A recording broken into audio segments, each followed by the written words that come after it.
사람에게 제일 중요한 것이 무엇인가라고 하는 큰 주제의 말씀을 가지고 말씀을 나누겠습니다. 계속해서 말씀을 나눈 것처럼 사람이 정말 알아야 될 것 중에 하나가 내가 하나님께 창조함을 받은 사람이다. 나를 지으신 분이 누구다? 하나님이시다. 이걸 깨닫고 알고 만나는 게 중요하다. 창조주를 모르는 건 자기 정체성을 모르는 것 같고 자기 자신을 알지 못하는 것 같다는 거죠. 그래서 제가 이 말씀을 드리면서 지난주에는 소위대서 잠언 4장 23절을 얘기했어요. 너희는 모두 지킬 만한 것보다 더욱 내 마음을 지키라. 우리가 이 잠언 4장 23절을 보게 되면 그냥 마음을 지키는 거로만 생각할 수 있어요. 단순히 모두 지킬 만한 것보다 내 마음을 지키라. 생명의 근원이 위해서 남이니라. 그렇게 봐버리면 내 마음 지키는 게 중요하구나. 마음을 지켜야 된다 쪽으로만 생각할 수밖에 없어요. 그런데 그게 아니고요. 20절, 21절, 22절을 보게 되면 도대체 무슨 마음을 지키라는 얘기인지가 정확하게 기록되어 있어요. 어떤 마음에서 뭘 지키라는 얘기냐. 마음 자체를 지키라는 얘기가 아니고 그 마음에 있는 걸 지키라는 얘기거든요. 근데 그게 20절에서 이렇게 말해요. 내 아들아 내 말에 주의하며 내가 말하는 것에 내 귀를 기울이라. 그러면서 21절에 그것을 내 눈에서 떠나지 말게 하며 내 마음속에 지키라 그래. 그것을 내 마음속에 지키라 그랬어요. 그것이 뭐죠? 그것이 뭐예요? 내 말입니다. 내가 말하는 것입니다. 여기 말하는 내 말, 내가 말하는 건 주의 법, 주의 계명, 주의 말씀, 주의 교훈인 것입니다. 그러므로 이 말씀은 내 마음속에 뭘 지키라고 그래요? 주의 말씀을 내 마음속에서 지켜내라는 거죠. 내 마음속에서 여러분 보존해내라는 얘기거든요. 그러면서 22절에 그렇게 얘기해요. 그것은 얻는 자에게 생명이 되며 그래요. 뭐가 생명이 된다고요? 말씀이 생명이 되고 그의 온 육체의 건강이 됨이니라 그렇게 말하고 있어요. 그러니까 우리가 우리의 마음속에서 지켜야 될 건 단순히 내 마음이 아니고 내 마음속에 뿌려진 하나님의 말씀인 줄 믿습니다. 할렐루야. 말씀을 지켜야 되는 말씀이에요. 자, 조금 더 이 부분을 오늘 좀 나눌 필요성이 있어서 올라오기 전에 좀 보겠어요. 자, 우리가 마태복음 13장을 보게 되면 씨 뿌리는 비유가 등장합니다. 씨를 뿌리는 비유죠. 그러면서 예수님이 씨 뿌린 비유를 말씀하시면서 마태복음 13장 3절 4절 보게 되면 예수께서 비유로 여러 가지를 그들에게 말씀하여 이르시기를 씨를 뿌리는 자가 뿌리러 나가서 뿌릴새 더러는 길가에 떨어짐에 새들이 와서 먹어버렸고 그렇게 기록되어 있어요. 그러니까 씨 뿌린 비유에서 가장 먼저 길가에 뿌려진 씨가 나오거든요. 그리고 이 씨는 우리가 잘 아는 대로 하나님의 말씀인데 여러분 천국 말씀인데 그럼 도대체 길가에 뿌려진 것을 새들이 와서 먹어버렸다. 이게 도대체 뭘까요? 그걸 여러분 18절 19절에 예수님께서 설명하신 것을 이렇게 기록되어 있어요. 그런즉 씨 뿌리는 비유를 들으라. 아무나 천국 말씀을 듣고 깨닫지 못할 때는 악한 자가 와서 그 마음에 뿌려진 것을 빼앗나니 이는 곧 길가에 뿌려진 자요. 여기서는 그 마음에 뿌려진 씨 천국 말씀을 악한 자가 와서 빼앗는 걸 얘기해요. 뭐 한다고요? 빼앗아가는 걸 얘기해요. 새들이 와서 먹었던 얘기는 빼앗아간 걸 얘기해요. 근데 여기는 악한 자로 등장해요. 마태복음 13장 18절 19절은 이 빼앗는 자를 악한 자라고 명명을 해요. 근데 우리가 누가복음 보죠. 누가복음 8장을 볼까요? 5절은 이렇게 기록했어. 5절 씨를 뿌리는 자가 그 씨를 뿌리러 나가서 뿌릴새 더러는 길가에 떨어짐에 밟히며 공중의 새들이 먹어버렸고 그렇게 기록되어 있어요. 그런데 이 부분에 대해서 예수님은 설명하세요. 그게 8장 11절 12절이죠. 이 비유는 이러하니라. 씨는 하나님의 말씀이요 아까 여러분 마태복음 13장에서 쓰이는 천국 말씀, 여기서는 하나님 말씀이죠. 하나님 말씀의 시가, 자 11절 같이 읽어봐요. 길가에 있다는 것은 말씀을 들은 자니 이에 마귀가 가서 그들을 믿어 구원을 얻지 못하게 하려고 말씀을 어디에서요? 그 마음에서 빼앗는 것이요. 그래요. 누가 빼앗아요? 마귀가 구원을 얻지 못하게 해서 그 마음에 뿌려진 말씀을 빼앗는 걸 얘기해요. 그러니까 지금 잠언 20장 23절에서 더욱 내 마음을 지키다. 물은 내 마음을 지키다. 이것은 뭐예요? 내 마음에 뿌려진 하나님의 말씀을 뭐하라는 얘기예요? 지켜내라는 얘기예요. 내 마음에 뿌려진 하나님의 말씀을 마귀에게 빼앗기지 말아라. 아멘입니까? 빼앗기지 말고 지켜내라. 이 얘기예요. 하나님의 말씀을 누가 지켜야 돼요? 내가 지켜야 돼요. 그래서 뭐를 지키는 말은 것보다 내 마음을 지키라 그래요. 마음에서 말씀을 지켜내야 여러분 22절에 말한 것처럼 그것은 얻는 자에게 생명이 되며 그의 온 육체의 건강이 됩니다. 그리고 구원이 되는 줄 믿습니다. 그래서 여러분이 말씀을 내 마음에서 지키는 게 간단하고 가벼운 일이 아닌 걸 아셔야 돼요. 정말 중요한 일입니다. 내가 말씀을 마음에 안으로 듣고 받았으면 이 뿌려진 하나님의 말씀을 지키는 데 집중해야 돼요. 지키는 데 관심을 가지고 지키는 데 신경을 써야 됩니다. 근데 이건요, 여러분 스스로가 지키려고 관심 가지지 않으면, 여러분 스스로가 지키려고 여러분 신경을 쓰지 않으면 여러분도 모르는 사이에 훔쳐갑니다. 빼앗아갑니다. 왜요? 마귀는 도적과 같기 때문에 그렇습니다. 마귀는 도적과 같기 때문에 그래요. 도적은 알게 훔치는 거 아니에요.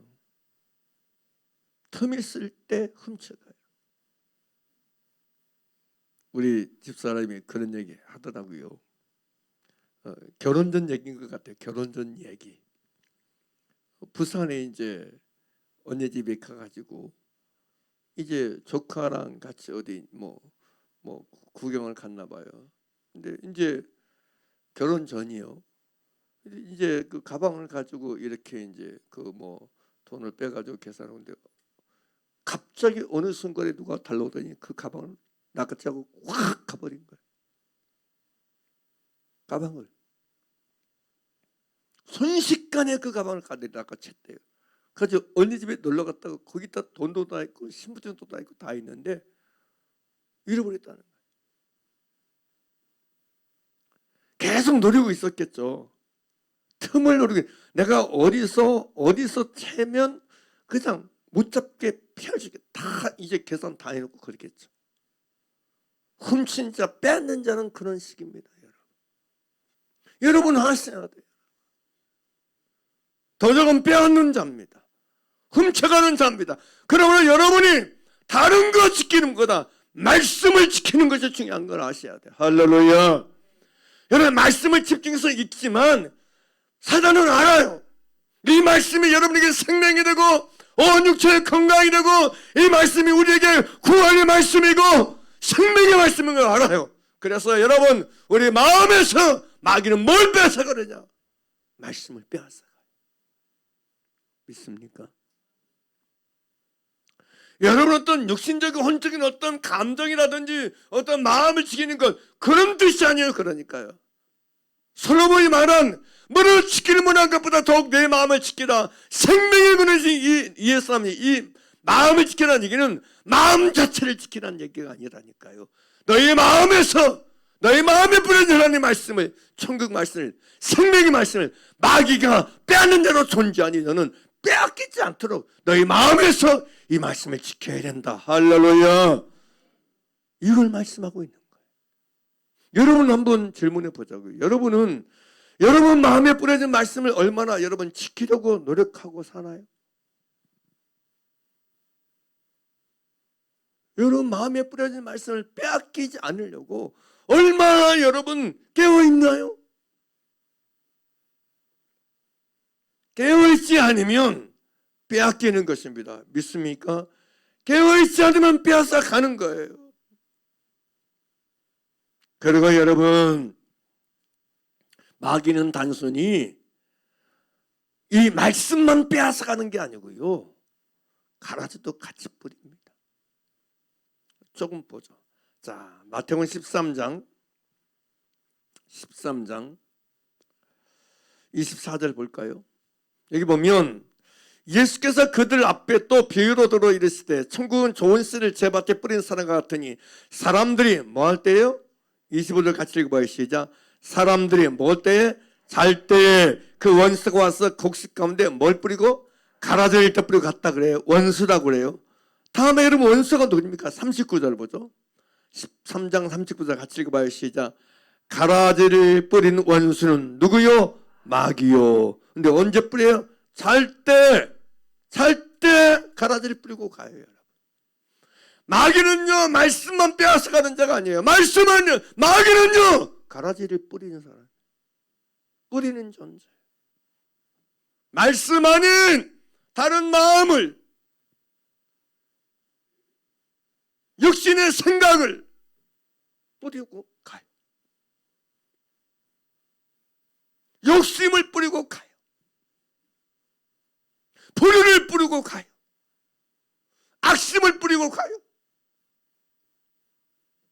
그래서 우리가 여러분, 우리 안에 있는 진리의 말씀, 내가 들은 말씀을 여러분 지키는데 관심을 가지고 이것을 위해서 깨어있어 여러분 마음을 지키는 자로 살아가는 저와 여러분에게 간절히 바랍니다. 그래서 여러분 말씀을 반복적으로 계속해서 여러분 선포하고 시인하고 말씀을 마음에 있도록 하는 이 작업을 우리 스스로 힘쓰고 애쓰는 게 중요하다는 말씀이에요. 우리가 하나님을 의지해서 우리 마음에서 말씀을 지키는 길을 걷는 저와 여러분들에게 간절히 바랍니다.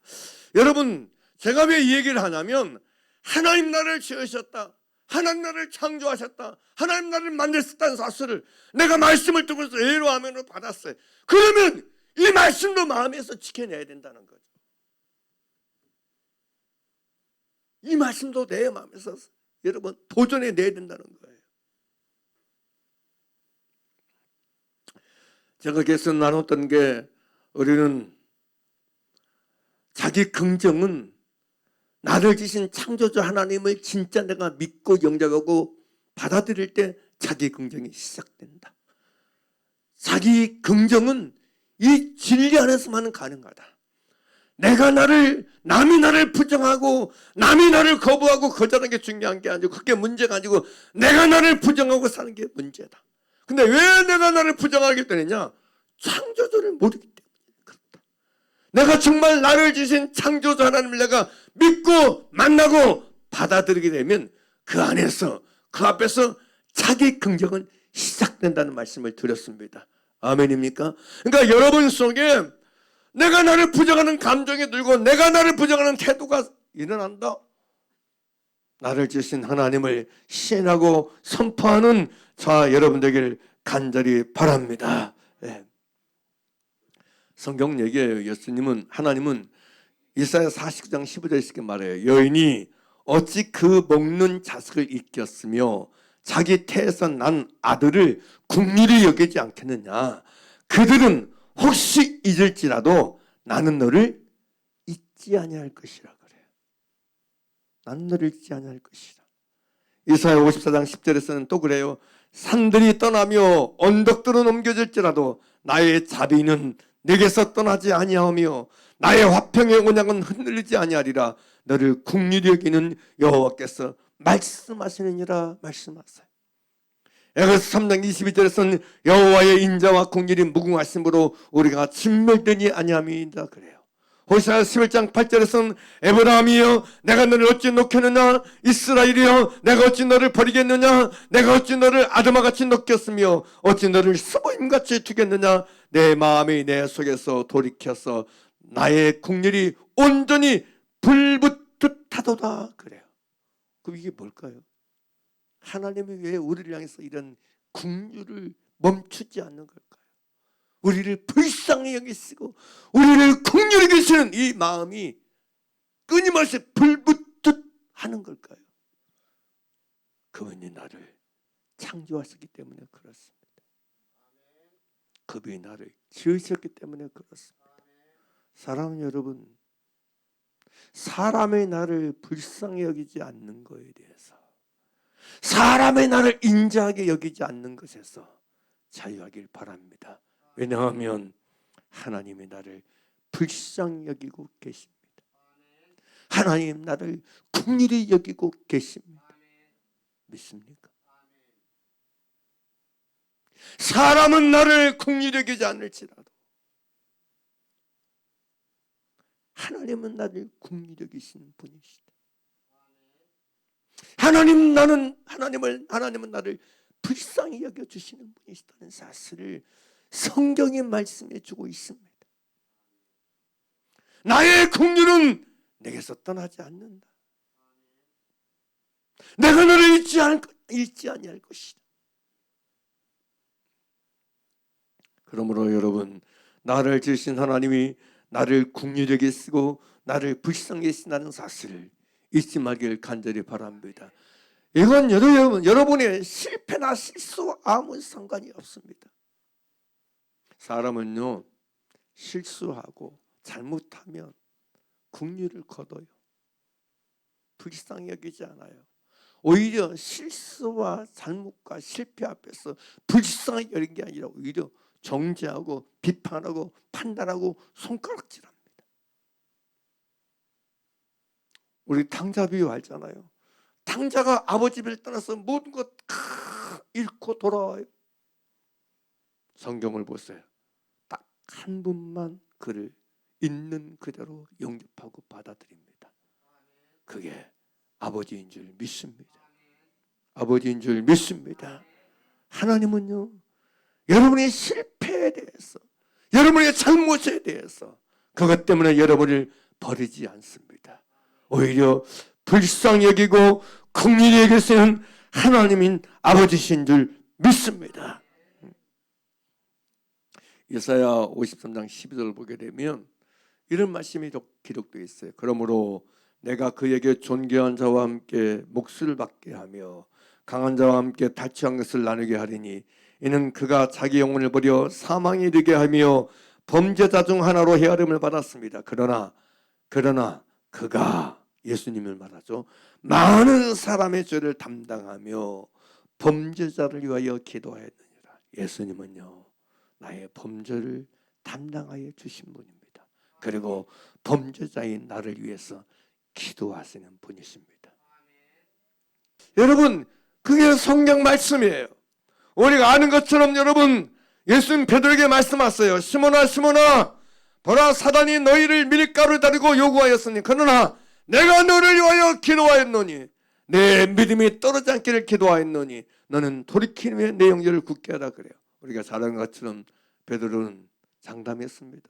모든 사람이 다 주를 버릴지라도 나는 주를 버리지 않겠습니다. 3번 모른다고 부인합니다. 그날 밤에, 하루도 지나지 않았는데 그날 밤에 모른다고 부인해요. 근데 예수님 말씀하세요.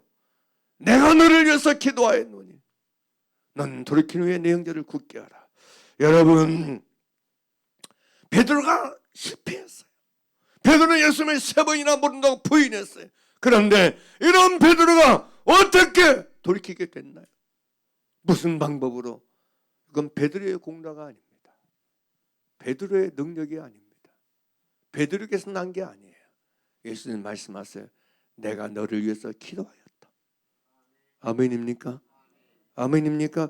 여러분, 이 말씀을 들으면서 여러분 어떤 생각 안 드세요? 여러분이 내가 내 믿음이 떨어지지 않기를, 내가 너를 위하여 내 믿음이 떨어지지 않기를 기도하였노니 너는 돌이키니 내 형제들을 굳게 하라. 여러분, 베드로가 돌이킨 이 사건이 어디에서 비롯된 거예요? 예수님이 그를 위해서 기도하였기 때문이라는 사실이에요. 자, 그럼 묻자고요. 여러분이 믿음 생활을 하면서 수많은 돌이킴의 일들이 어디서 난다고 생각하십니까? 여러분의 돌이킴이 어디서 났다고 생각해요? 수많은 날들 속에 우리가 여러분 실수하고 넘어지고 잘못하고 여러분 문제가 많을 때 많았음에도 불구하고 무엇에 의해서 우리가 돌이킴을 얻었다고 생각하세요? 내 열심히 일하고 생각하십니까? 내 의지에서 난 거라 생각하십니까? 착각하지 않길 바랍니다. 주님이 우리를 위해서 기도하셨기 때문입니다. 아멘입니까? 주님의 기도가 우리를 돌이키게 하고 있다는 걸 아셔야 돼. 그러니 여러분의 돌이킴의 모든 사슬 속에서 뭘 만나야 되느냐? 내가 아니에요. 아, 주님이 나를 위해서 기도하셨구나. 주님이 나를 위해서 기도하셨던 거구나. 나를 위해서 기도하신 주님을 만나고 깨닫는 은혜가 있기를 주의 이름으로 축원합니다. 이게 정말 중요합니다. 우리가 아는 예수님의 가룟유다 빼고 11제자는 다 순교했어요. 제가 어제도 보니까 수천 리길을 수천 킬로를 떨어진 곳에 가서 복음 전하다가 다 순교당했습니다. 요한 외에는. 근데 여러분, 그런 제자들을 포함해서, 그래서 베드로는 여러분 순교할 때까지 순교했어요. 거의 뭐 확실한 전수인 같은데 여러분, 베드로는 여러분 십자가에 바르게 달려 죽지 않았습니다. 나는 주님을 위해서 십자가에 바르게 주님처럼 달릴 자격이 없는 사람이다. 나를 거꾸로 매달려 달라고 십자가에 거꾸로 매달려 죽었어요. 순교했어요. 베드로의 돌이킴의 근거, 베드로 자신이 아닙니다.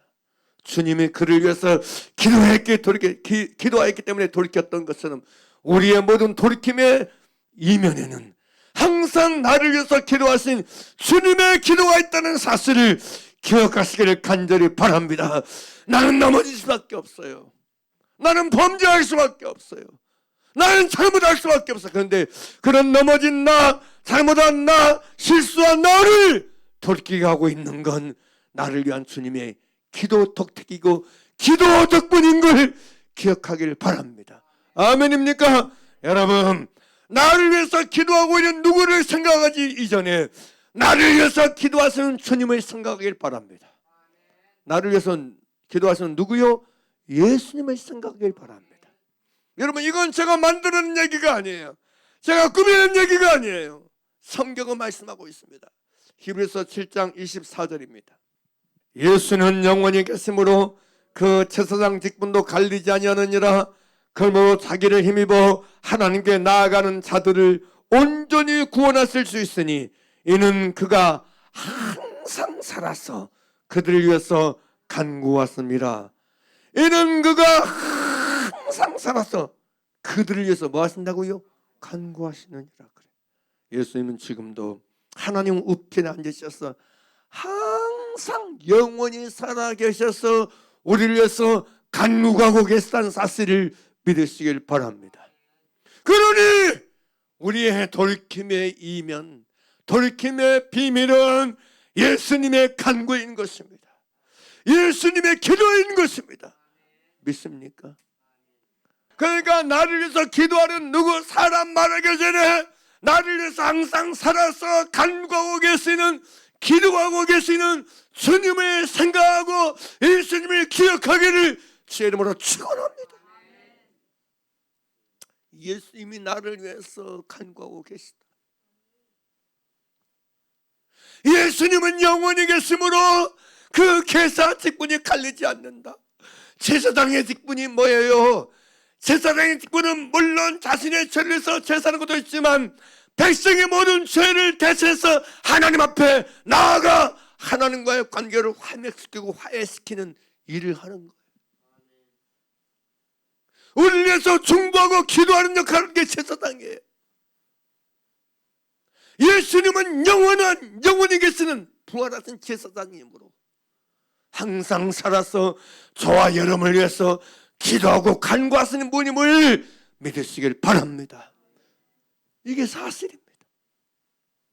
그래서 여러분, 세번역 성경은 이렇게 번역해 놨어요. 그러나 예수는 영원히 계시는 분이므로 제사장직을 영구히 간직하십니다. 따라서 그는 자기를 통하여 하나님께 나오는 사람들을 완전하게 구원하실 수 있습니다.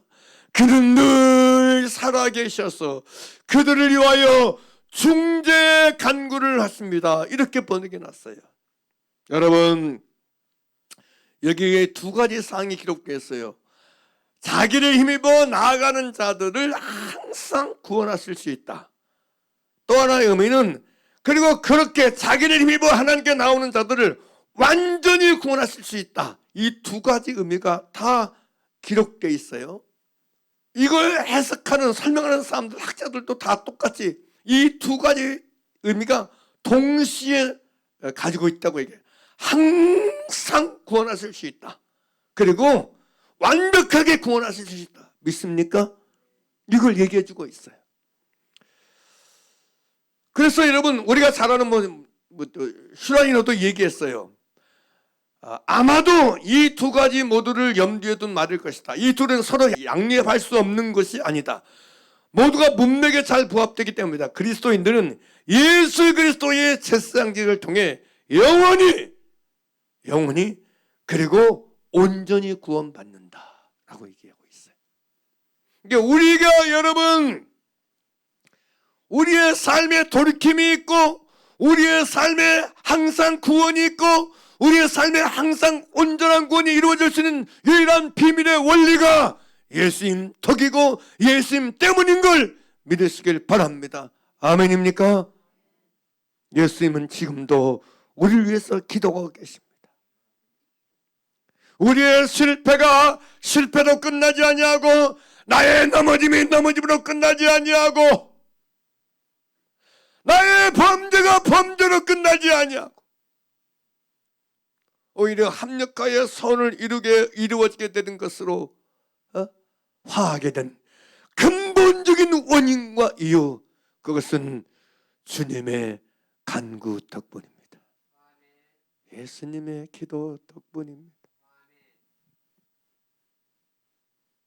나를 위해서 기도하신 예수님의 기도 덕분입니다. 나를 위해서 간구하신 예수님의 간구 덕분입니다. 베드로의 다시 일어남, 베드로의 돌이킴이 주님께서 그를 위해서 기도하심으로 이었듯이 우리의 다시 일어남, 우리의 돌이킴, 우리의 세월이 모두가 다 그러하다는 것입니다. 나는 끊임없이 반복적으로 넘어지고 실패할지라도 하늘과 땅의 모든 권세를 가지신 우리를 사랑하사 우리를 위해서 자기를 내어주신 하나님의 아들 우리 주 예수 그리스도, 나의 완전한 대제사장인 예수님께서 나를 위하여 친히 간구하시고 기도하심으로 그분의 기도 덕으로 우리가 보존된다는 사실이에요. 우리가 여러분 다시 일어서게 된다는 사실이에요. 내가 다시 돌이키게 되었다는 사실입니다. 그러므로 우리는 실패한 나를, 넘어지는 나를, 그럼에도 불구하고 또다시 위에서 간과서 기도하심으로 말미암아 돌이키게 하시고 세워주시고 새롭게 하시는 이 주님의 간구와 기도하심, 그리고 선하심, 인자심을 깨닫고 알고 발견하고 만나는 저와 여러분 되기를 간절히 바랍니다. 로마서 9장에서 바울은 이렇게 얘기해요. 모세에게 이르시되 내가 긍휼히 여길 자를 긍휼히 여기고 불쌍히 여길 자를 불쌍히 여기라 하였으니 16절 그런즉 원하는 자로 말미암음도 아니요 다른 박진하는 자로 말미암음도 아니요 오직 긍휼히 여기시는 하나님으로 말미암음이니라. 그러면서 9장 23절이 그래요. 로마서 또한 영광 받기로 예비하신 바 긍휼의 그리스도에 대하여 그 영광의 풍성을 알게 하고자 했었을지라도 무슨 말하리요 그 그릇은 우리니. 그래요. 영광 받기로 예비하신 바 긍휼의 그릇이 누구냐? 그리스도인 예수 믿는 나 믿습니까? 그렇게 말하고 있어요. 그러니까 15절의 말씀에 의하면 내가 긍휼히 여길 자를 긍휼히 여기고 불쌍히 여기라 불쌍히 여기라 말씀하고, 누가 나를 불쌍히 여기고 누가 나를 긍휼히 여기게 있어서 여러분 긍휼 그릇 되게 하시는 거예요? 하나님이십니다. 주님이십니다. 할렐루야. 그래서 16절에 이 말씀하신 거예요. 오직 원하는 자로 말미암도 아니요 다른 막진한 자로 말미암도 아니요 오직 긍휼히 계시는 하나님으로 말미암인지라.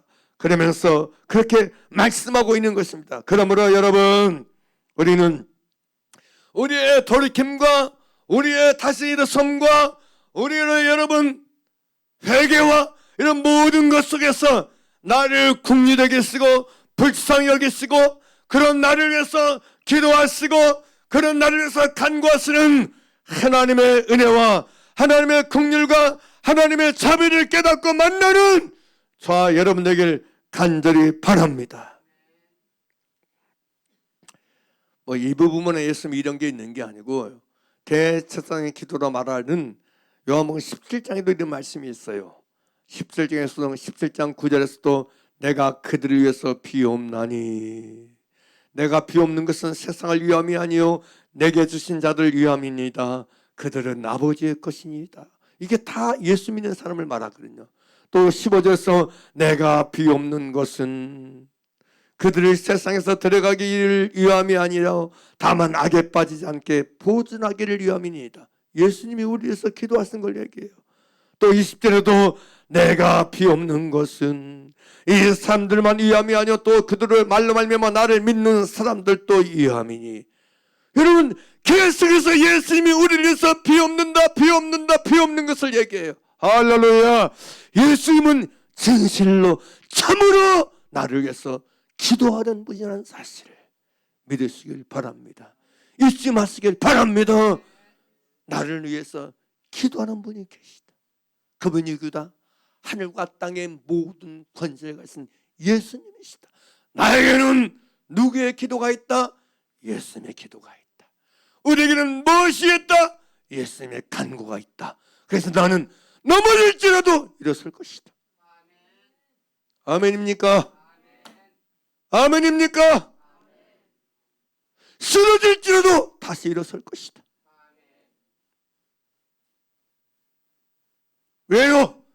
예수님의 기도를 신뢰하길 바랍니다. 예수님의 기도를 지지하길 바랍니다. 나는 실수할지라도, 나는 넘어질지라도, 나는 잘못한 일이 혹 있을지라도, 거의가 아니지만 그럴 수 있을지라도 나는 다시 일어설 것이다. 나는 다시 돌이키게 될 것이다. 여러분 자신뿐만 아니고 여러분 자녀들이나 여러분 형제나 이웃에게도 이 말을 해주시길 바랍니다. 자꾸 육신적으로 비판하고 판단하고 정죄하면서 그러면 안 돼. 당신은 의지가 약해. 그렇게 하면 안 돼. 이렇게 저렇게 좀 의지 좀 들여봐. 결단 좀.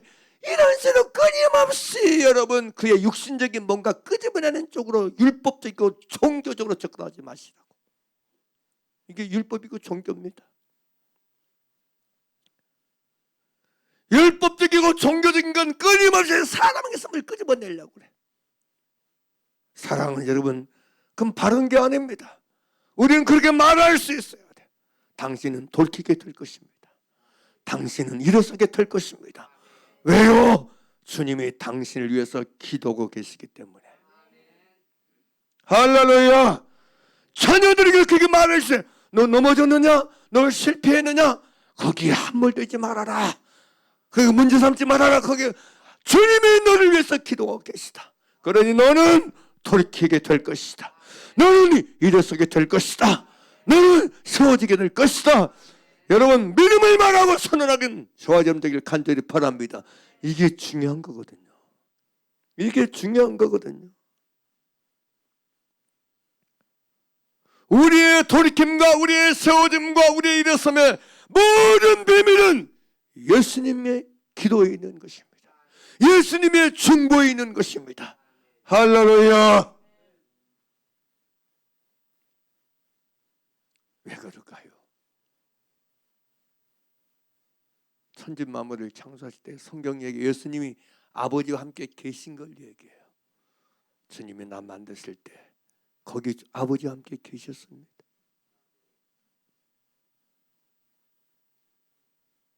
주님은 나를 지으시고 만드신 분에게 나를 위해서 기도하십니다.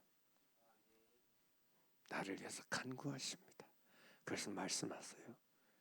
여인이 그 낳은 자식을 잊을지라도 나는 너를 잊지 아니할 것이다. 왜? 내가 너를 만들었으니까. 내가 너를 조직하였으니까.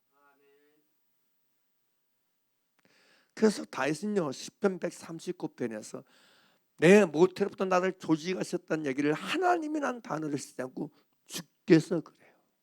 주께서 나를 지으심이 심지어 막습니다. 주, 여호와, 예수님하고 똑같은 단어예요. 아시죠? 그래서 나를 위한 주님의 기도는 멈추지 않습니다. 나를 위한 주님의 기도는 그치지 않습니다. 그래서 완전히 항상 나를 구원하시는 그 일을 지평하시고 진행하신다는 사실을 의심하지 않기를 간절히 바랍니다. 할렐루야. 사람이요 자기 존재의 가치를 알려면 창조자를 만나야 돼요. 나란 존재의 가치. 여러분 피조물이 지음을 받은 것은 지음을 받아 존재하는 그 자체가 가치입니다. 피조물의 가치는 존재 그 자체에 있는 것이지 다른 것에 있지 않습니다. 존재 자체의 그 가치를 두지 않고 존재 아닌 다른 것에 가치를 두는 것이 미혹이고 거짓인 것입니다. 믿습니까? 여러분 이사야 43장 8절에서 13절 말씀 이런 말씀이 있어요. 그러나 나의 종 너 이스라엘아, 나의 택한 야곱아, 나의 벗 아브라함의 자손아, 내가 땅 끝에서부터 너를 붙들며 땅 모퉁이에서부터 너를 부르고 내게 이르기를 너는 나의 종이라. 내가 너를 택하고 실어버리지 아니하였다 하였노라. 두려워 말라. 내가 너와 함께 있느니라. 놀라지 말라. 나는 내 하나님이 됨이라 그래. 나는 내 하나님이 됨이라. 내가 너를 굳세 가리라. 참으로 너를 도와주리라. 참으로 나의 의로 오는 손으로 너를 붙들리라. 내 보라 내게 노하던 자들이 수치와 욕을 당할 것이요 너와 다투는 자들이 아무것도 아닌 것 같이 될 것이며 멸망할 것이라. 내가 찾아도 너와 싸우던 자들은 만나지 못할 것이요 너를 치는 자들은 아무것도 아닌 것 같이 한 몸과 같이 되리니 이는 나 여호와 너의 하나님이 내 오른손을 붙들고 내게 이르기를 두려워하지 말라. 내가 너를 도우리라 할 것임이니라. 이렇게 말씀. 그런데 이 41장 8절 13절 말씀에 나는 내 하나님이 될 것이라. 됩니다. 내가 너를 택하고 실어보지 아니하였다. 나는 내 하나님 여호와다. 이런 말씀하는 근본적인 원인. 그리고 내가 너와 함께 할 것이다. 내가 너를 굳세게 할 것이다. 내가 너를 도와줄 것이다. 참으로 너를 도울 것이다. 이렇게 얘기하는 근본적인 이유가 뭘까요? 43장 1절입니다. 같이 읽겠습니다. 행결가의 시작. 야곱아 너를 창조하신 여호와께서 이제 말씀하시는지라. 이스라엘아 너를 지으신 이가 이게 말씀하시느니라. 너는 두려워하지 말라. 내가 너를 구속하였고 내가 너를 지명하여 불러나니 너는 내 것이라. 무슨 얘기예요? 내가 너를 만들었기 때문에 내가 너를 택하고 실어보지 아니할 것이다. 내가 너를 도울 것이다. 내가 너와 함께 할 것이다. 아멘입니까? 왜? 내가 너를 지었으니까. 나는 너의 창조자니까. 아멘입니까? 아까 봤던 것처럼 여러분 그래서 이사야 49장 15절에서 여인이 어찌 그 먹는 자식을 꼈으며 자기 태에서 난 아들을 국리를 여기지 않겠느냐. 그들은 혹시 잊을지라도 나는 너를 잊지 아니할 것처럼 말씀하고 있는 거예요. 나를 지으신 분에게 하나님 나를 잊지 않는 줄 믿습니다. 이사야 19장 16절 보게 되면 이런 말씀이 있어요. 내가 너를 내 손바닥에 새겼고 너의 성벽이 항상 내 앞에 있나니 그래요. 하나님이 나를 자기 손바닥에 새겼다 그래요. 새겼다. 하나님의 손바닥에 누가 새겨졌냐? 내가 새겨져 있어요. 도대체 이게 무슨 얘기인가? 아니 하나님의 손바닥에 내가 새겨져 있다. 내가 각인되어 있다. 이게 무슨 뜻일까요? 이 손을 얘기할 때 성경은요 그 용례를 보면 이런 용례예요. 예레미야 25장 6절 7절 보면 너희는 다른 신을 따라다니며 섬기거나 경배하지 말며 너희 손으로 만든 것으로서, 이렇게 말하면서 손은 만든 것을 얘기해요. 호시아 14장 3절에서도 우리가 아수리의 구원을 의지하지 아니하며 말을 타지 아니하며 다시는 우리 손으로 만든 것을 향하여, 손으로 만든 걸 얘기할 때 여러분 이 손을 의미해요. 그러니까 우리가 하나님의 손바닥에 새겨졌다 하는 건 무슨 얘기예요? 하나님의 손으로 나를 지으시고 만드셨기 때문에 하나님의 손바닥에 내가 뭐져 있다? 새겨져 있다는 거죠. 옆 사람 쳐다보세요. 옆 사람이 누구 손바닥에 새겨져 있다고요? 그죠? 하나님의 손바닥에 새겨져 있어요. 우리는요 하나님의 손바닥에 새겨진 사람입니다. 믿습니까? 믿습니까? 하나님의 손바닥에 누가 내가 새겨져 있어요. 이거 그래서 여러분 이사야 60장 21절에 그래요. 내 백성아, 내 백성이 다 의롭게 되어 영원히 땅을 차지하느니 그들은 내가 심은 가지요 내가 손으로 만든 것으로서 나의 영광을 나타낼 것이다. 내가 손으로 만든 거라 그래요. 그러니까 내가 어디에 있어요? 하나님 손바닥에 있는 거죠. 왜요? 그분의 손으로 나를 만드셨으니까, 그분의 손으로 나를 지으셨으니까 내가 하나님의 손바닥에 있음을 믿으시길 바랍니다. 아멘입니까? 아멘. 여러분 누구 손바닥에 있다고요? 하나님의 손바닥에 내가 있어요. 왜요? 하나님의 그 손으로 나를 만드셨기 때문에. 여러분 이사야서에만 이 얘기하고 있는 거 아니에요. 이사야 여러분 60장 21절에만 있는 게 아니고 64장 8절에 이렇게 말씀하고 있어요. 그러나 여호와여 이제 주는 우리 아버지시니이다. 우리는 천이기요 주는 토기장이시니 우리는 다 주의 손으로 지으신 것이니이다. 할렐루야. 주의 손으로 지었기 때문에, 주의 손으로 만드셨기 때문에 우리가 주의 손바닥에 있다는 사실을 기억하시길 바랍니다. 그러므로 여러분 우리의 가치는 변하지 않습니다. 우리의 가치는 바꿔지지 않습니다. 하나님의 여러분 그의 손으로 만드신 그 순간부터 우리의 가치는 온전히 존재하는 것입니다. 나의 가치는 나의 존재 자체가 가치인 것이지, 할렐루야, 어떤 다른 게 아닌 걸 기억하시기 바랍니다. 이걸 아세요. 세상은요 우리의 가치를 우리의 존재로 보지 않아요. 우리의 가치와 우리의 의미를 우리가 하는 어떤 일, 행위, 행동, 우리가 가진 어떤 것으로 봐요. 그러나 여러분 성경은 우리의 가치를 그런 식으로, 그딴 식으로 보지 않습니다. 성경은요 우리 존재 자체를 가치로 여깁니다. 믿습니까? 여러분 금이요 찌그러졌다고 가치 잃는 거 아닙니다. 흙탕물이 뒤집어졌다고 가치가 사라지는 거 아닙니다. 사람에게 밟혀졌다고 버려졌다고 여러분 가치가 소멸되는 거 아닙니다. 변하지 않습니다. 가치는 변하지 않습니다. 따라서 가치는 변하지 않는다. 할렐루야. 탕자의 가치가 여러분 아버지 것을 다 잃고 돼지가 먹는 쥐엄 열매로 배를 채우고자 하되 주는 자가 없었어요. 돼지보다 못한 가치로 여김받았을지라도 아버지에게는 탕자의 가치는 여전히 아들의 가치인 줄 믿습니다. 할렐루야. 똑같아요. 여러분도 여러분의 가치는 변함이 없습니다. 나이 들어도 가치는 변함이 없어요. 돈 없어도 가치는 변함이 없어요. 할렐루야. 그러니 우리가 하나님께서 나를 지으신 분이기 때문에 나의 가치를 그분이 지으실 그 가치 그대로 여전히 지금도 그렇게 여기신다는 걸 의심하지 않기를 간절히 바랍니다. 우리는 여전히 하나님의 손바닥에 새겨되는 가치라는 사실입니다. 제가 어떤 걸 봤더니 그런 얘기가, 어떤 교수 한 분이 강의 시간에 완전히 늦었대요.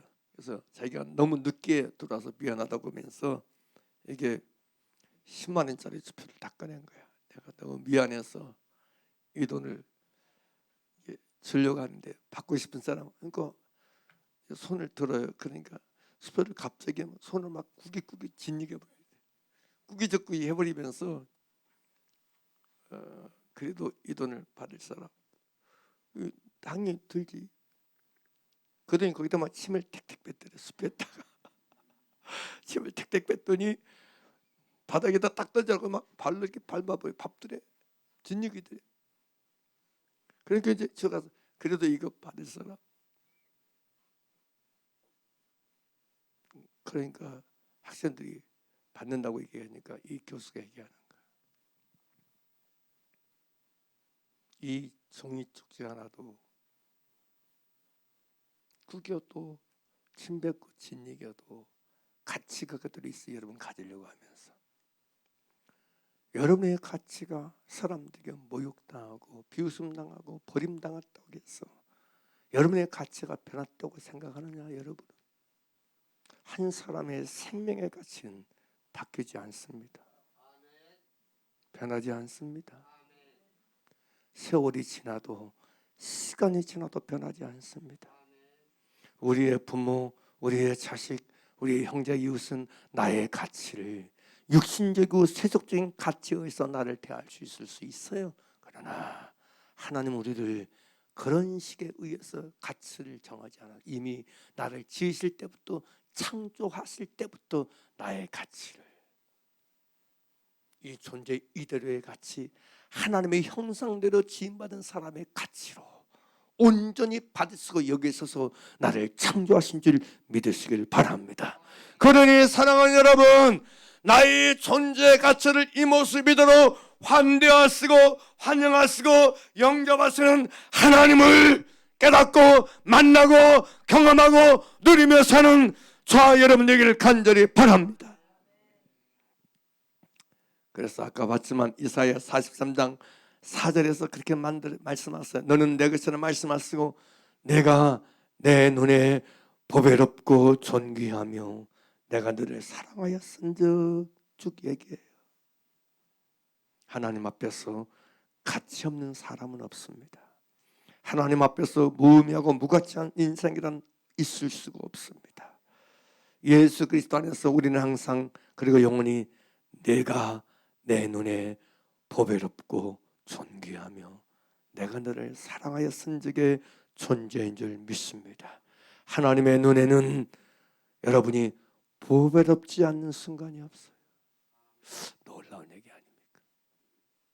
하나님의 눈에는 여러분이 보배롭지 않는 순간이 없습니다. 여러분이 존귀하지 않는 순간이 없습니다. 그러니 제발 여러분, 사람이 나를 어떤 눈으로 보느냐, 사람이 어떻게 여기느냐 자유하길 바라. 이게 신경 쓸 필요가 없어요. 사람은 자기 자신도 보배롭지 않게 존귀하지 않게 여길 때가 너무 많아. 자기 스스로 자기 자신을 보배롭고 존귀하게 여길 때 너무 많아. 나도 나 자신에 대해서 그래. 그러하거든 하물며 나 아닌 타인에 대해서도 보배롭고 존귀하지 않게 여길 때가 더 많겠지. 더 자주 있겠지.